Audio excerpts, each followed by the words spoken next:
Salut, alors, question numéro 61 de la part de Julien. Excusez-moi le micro, je ne voyais pas s'il marchait. De Julien Delofre.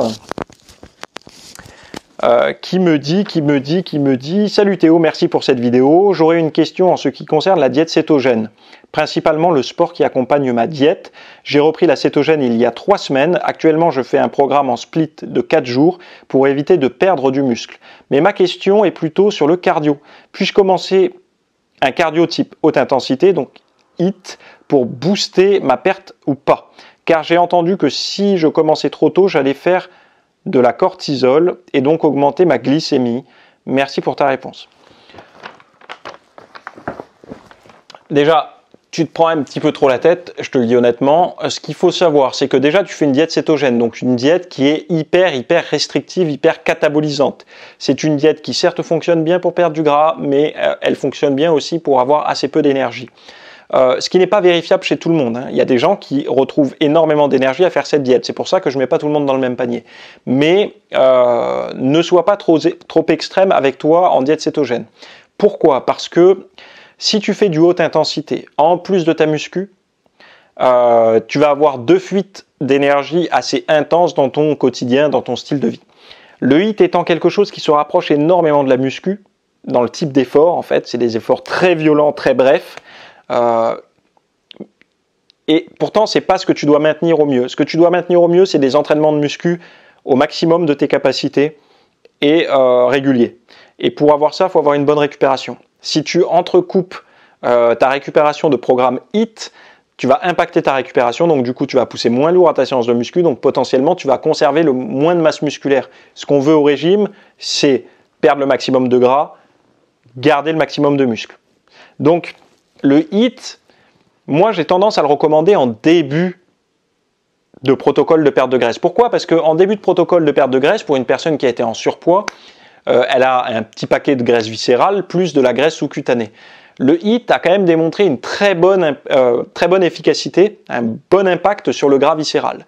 Donc ça permet quand même de diminuer assez rapidement le tour de taille. Je ne te parle pas du taux de gras que tu vois à l'œil, mais ton tour de taille en termes de circonférence. Le haute intensité est bien. Première raison pour en faire en début de perte de graisse.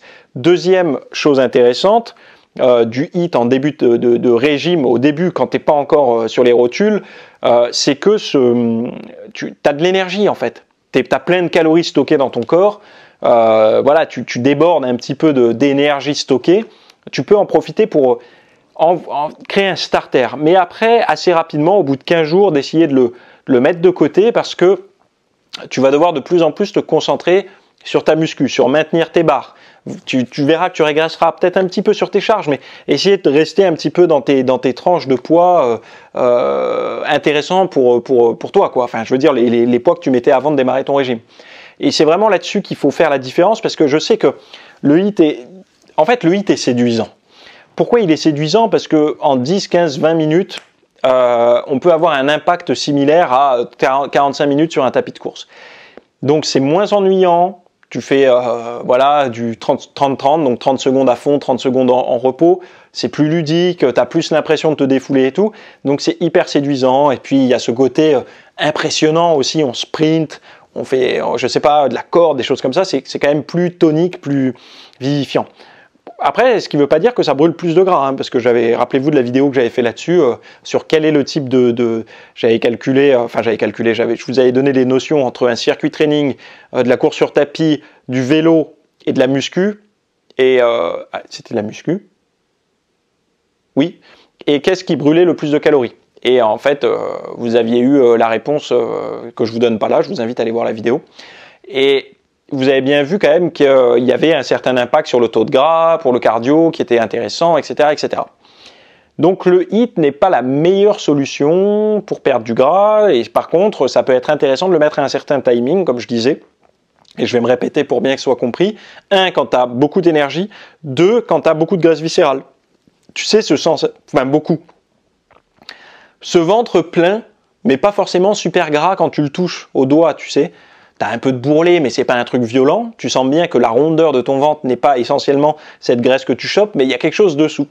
Et ben en fait, c'est cette fameuse graisse viscérale qui, elle, et bien découragé à rester là quand tu fais de la muscu, mais surtout du haute intensité. Donc voilà pour ma réponse à ta question. Elle a été courte, elle a été brève, mais sache que ces sujets-là sur la perte de graisse, tu ne perds rien à aller faire un tour sur mon site, de basculer à l'espace VIP. Tu vas vraiment trouver des réponses à tes questions parce que ça a été le cœur de mon travail pendant 15 ans. Perte de graisse, c'est vraiment quelque chose qui m'a concerné et qui m'a encouragé à faire toutes ces recherches. Donc va faire un tour, tu as des liens là dans les notes de l'épisode là.